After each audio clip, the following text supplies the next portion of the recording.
As dog trainers, we need to be able to help our clients understand their dogs, their motivations, and how to have a good, happy connection with them.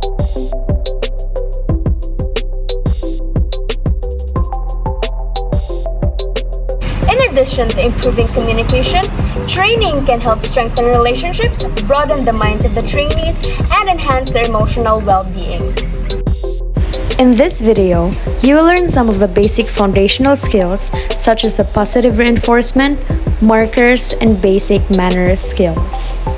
When you train your dog with positive reinforcement, you reward the behaviors you like and ignore the ones you don't.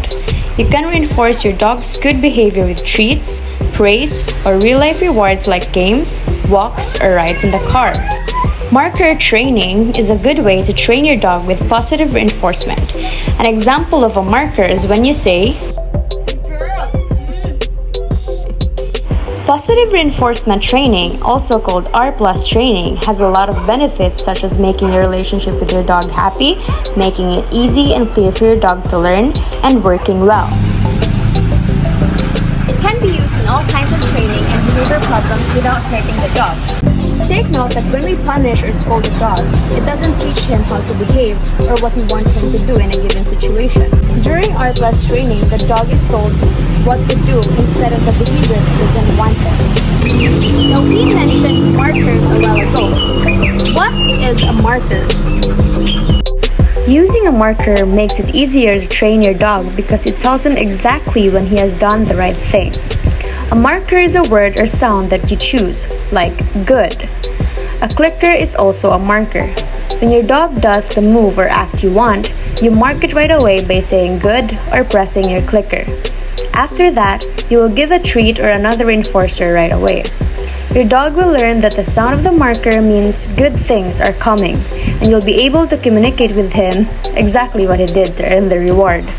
With that already embedded in our minds, let us try to start teaching our dog some basic manners, which are the most important skills you can teach your dog. Everything else you want to teach him will build on this. In performing these, you will need a collar and an adjustable harness. Or you could just use a leash. If you don't already have them, these are available in any pet shops or veterinary clinics. And if you already have these, you're good to go. The first skill we will teach them is the name game, which teaches your dog attention and focus upon hearing his or her name. Say your dog's name. When your dog turns her head to look at you, give her a small, very tasty treat from your hand and tell her how smart she is for doing that. Do this 5 to 10 times in a row and then smile and tell her she's great to set her free.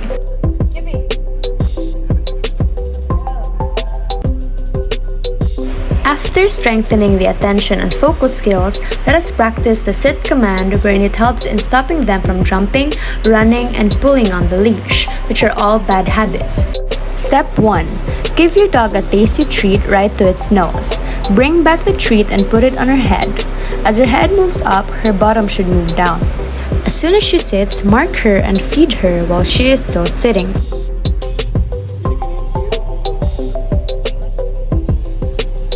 Tell her she's doing great, let her go, or ask her to stand up and move with you a little so she's not sitting anymore.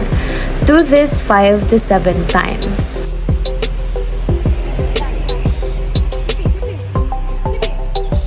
We haven't said sit yet, we'll say sit later. Step 2. Put your hand in the same position as in step 1, but don't have any food in it. Mark and treat when she sits. Tell her she's doing great, ask her to move a little with you so she's not sitting anymore, and repeat 5 to 7 times. Note that in step 2, you don't say sit yet. That cue comes later. In step 3, just before you move your hand, say sit. She will know that when you say sit, your hand will move in a certain way.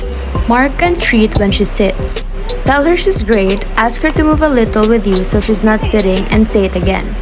As you repeat the hand signal, you can fade it out by making it as small as possible, and then you can stop using it once she gets it. Practice just verbal or just hand signals many times throughout the day and in many different places. Now, the commands I have shared with you a while ago are just some of the basic and essential foundational skills that our dogs need to harness as basis for future trainings and commands. And always remember that these commands can be learned effectively if you use positive reinforcement and markers. I hope you have learned from this instructional video. I will leave you with a quote by John Grogan that says, "There is no such thing as a bad dog, just a bad owner." So don't be one and be responsible. This has been Teacher April. See you! I can still recall our last summer. I still see it all. Walks along the Seine, laughing in the rain.